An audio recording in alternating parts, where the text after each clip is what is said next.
তো গল্পের শুরুতে আমরা একজন লোককে পালিয়ে যেতে দেখি, কারণ সে এমন একটি খেলা তৈরি করেছিল যেখানে লোকেরা যদি তাকে সাহায্য না করে তাহলে সে তাদের বাড়িতে তাস রেখে তাদের অভিশাপ দেয়, যার কারণে সেই লোকেরা নেকড়ে পরিণত হয়। রাত হলে নেকড়েরা বেরিয়ে আসে এবং গ্রামের মানুষকে একে একে হত্যা করতে শুরু করে। এগুলা নেকড়ে, অর্ধেক মানুষ আর অর্ধেক নেকড়ে, যারা রাতে নেকড়ে রূপে আসে। এরপর গল্পটি বর্তমানের দিকে সরে যায়। বর্তমান সময় যেখানে জেরম নামে একজন ব্যক্তি তার পরিবারকে এই গল্পটি বলেছিলেন, যার পরিবার তার স্ত্রী এবং তাদের 3 সন্তান রয়েছে। বড় মেয়ের নাম ছিল ক্লারা, একটি ছেলে এবং একটি ছোট মেয়ে ছিল। জেরমের বাবাও তাদের সাথে থাকেন, কিন্তু তার স্মৃতিশক্তি এতটাই দুর্বল হয়ে পড়েছে যে সে তার সন্তানদের নামও ভুলে গেছে। এখন জেরম সবার সাথে নেকড়ে নামে একটি খেলা খেলতে চায়, যে খেলাটি তার বাবা ছোটবেলায় তার সাথে খেলতেন। সে প্রত্যেককে একটি করে কার্ড দিয়ে খেলার নিয়ম ব্যাখ্যা করে, কিন্তু কেউই কোনো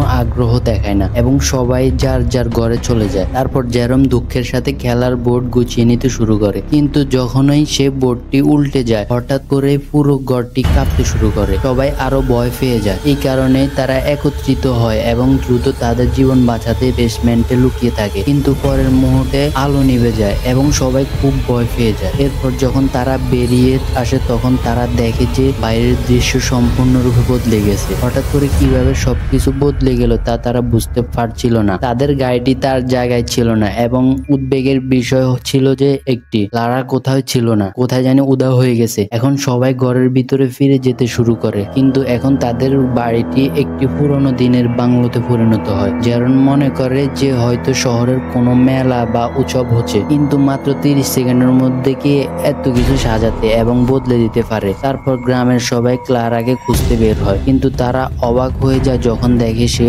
পুরো গ্রামটি বদলে গেছে। তারা সবাই একটা বাজারে পৌঁছে গেল, যেখানে লোকজন দেখতে পুরনো দাঁতের এবং অদ্ভুত চোখে তাদের দিকে তাকিয়েছিল, কিন্তু তারা এখনো কিছুই বুঝতে পারেনি। তাদের মনে হলো এখানে একটা পুরনো দিনের মেলা চলছে। রোমের বাবা একজনকে জিজ্ঞাসা করলেন এখানে ক্যাপ্টেন কে। সে বলে যে ক্যাপ্টেন গ্রামের চত্বরে আছেন, সে কারো গলা কাটছে। প্রথমে সবাই ভেবেছিল হয়তো এটা কোনো নাটক বা সিনেমা, কিন্তু যখনই সে চত্বরে পৌঁছালো তারা দেখতে পেল যে সেখানে শত শত লোক জড়ো হয়েছে, আর ক্যাপ্টেন আসলে সবার সামনে একজনের গলা কেটে ফেলে। জেরম একটু সন্দেহজনক হয়ে উঠলো এবং এখন যখন সে রক্ত পরীক্ষা করলো তখন সে সবকিছু বুঝতে পারলো। সে ভয় পেয়ে যায় এবং সাথে সাথে সকলের সাথে সেখান থেকে পালিয়ে যায়। কিছুক্ষণ পর জেরমের স্ত্রী এবং বাবাও রক্তের স্বাদ পান এবং সবাই বুঝতে পারে যে এটি কোনো নাটক নয়। তারপর একজন সৈনিক ঘোড়ায় চড়ে সেখানে আসে। যখন তারা জিজ্ঞাসা করলো সে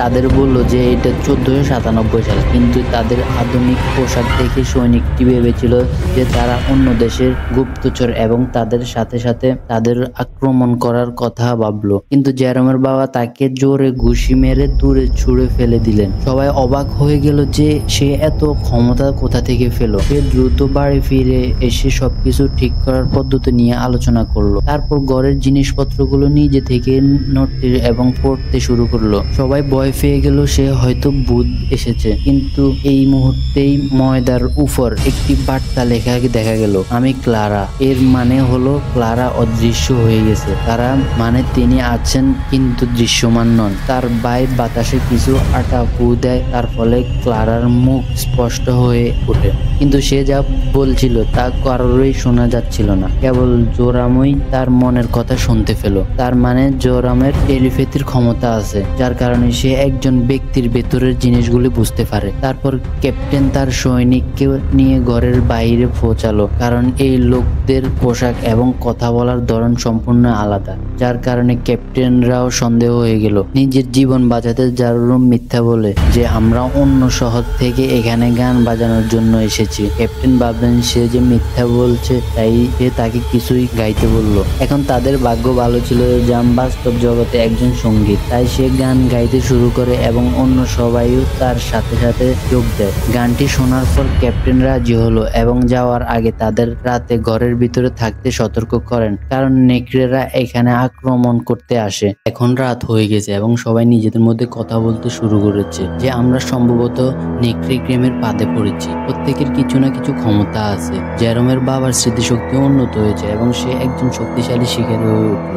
তারা অদৃশ্য হয়ে যেতে পারে এবং জেরমের জেরোমের টেলিপ্যাথির শক্তি আছে, কিন্তু জেরোমের স্ত্রী এবং ছেলে ছোট মেয়ের ক্ষমতা এখনো বেরিয়ে আসেনি। তার বাবা বলেন যে খেলাটি আমি আমার দাদুর আলমারিতে পেয়েছি এবং আমি কোনো ভূমিকা ছাড়াই নিজের ইচ্ছা মতো এটি খেলতে থাকি, কিন্তু আমি জানি আমাদের ওই খেলায় জিততেই হবে ওই নেকড়েদের মেরে। রোমের ছোট মেয়ে জিজ্ঞেস করে, যদি আমি নেকড়ে হই তাহলে তুমি কি আমাকে মেরে ফেলবে? এই কথা শুনে সবাই তাকে সান্ত্বনা দেয় যে এভাবে বলো না, এরকম কিছুই হবে না। আর তাকে ঘুম পাড়ানোর জন্য তার মা আর বাবা একটা গান গায় আর সে ঘুমিয়ে পড়ে। এখন সবাই ঘুমানোর সাথে সাথেই ক্লারা একটা বাতি নিয়ে বেরিয়ে যায়, কারণ সে কিছু অদ্ভুত শব্দ শুনতে পাচ্ছিল। কিন্তু একটু দূরে যাওয়ার পর সে দেখতে পায় যে অনেকগুলো নেকড়ে তার দিকে আসছে। সে তাৎক্ষণিক বাতি নিভিয়ে চুপ করে থাকে এবং নেকড়েগুলো তার ঠিক কাছে চলে আসে, কিন্তু অদৃশ্য হওয়ার কারণে সে তাদের দেখে পায় না। তারপর সে ভয়ে ভয়ে ঘরে ঢুকে পড়ে এবং সবাই জিজ্ঞেস করে কি হয়েছে। ক্লারা কিছুই বলে না, সে শুধু ভাবতে শুরু করে এবং জেরোম তার কথা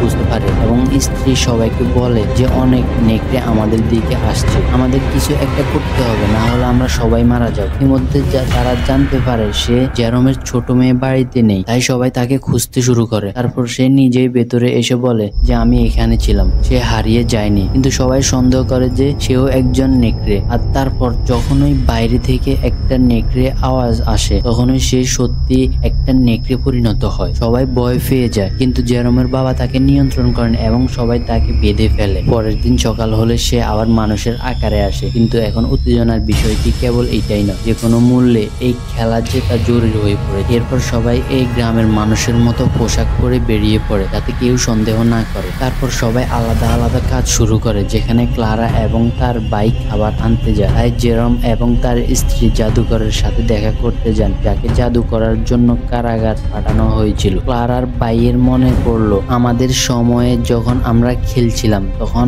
আমার কাছে যে কার্ডটি ছিল তা চোর ছিল এবং এর শক্তি এখনো সক্রিয় হয়নি। এই কারণে সে ক্লারাকে ছেড়ে এক কামারের দোকানে যায় এবং তার ব্রেসলেট চুরি করে। কিন্তু কামার যখনই এটি জানতে পারে তখনই সে তাকে তাড়া করতে শুরু করে, কিন্তু ক্লারার ভাই তাকে এড়িয়ে পালিয়ে যেতে সক্ষম হয়। অন্যদিকে জেরোম এবং তার স্ত্রী কারাগারের বাইরে সৈন্যদের তাদের ভিতরে ঢুকতে দিতে বলেন, কিন্তু তারা তা অস্বীকার করে এবং তাদের ধাক্কা দিয়ে দূরে সরিয়ে দেয় এবং এখান থেকে চলে যেতে বলে।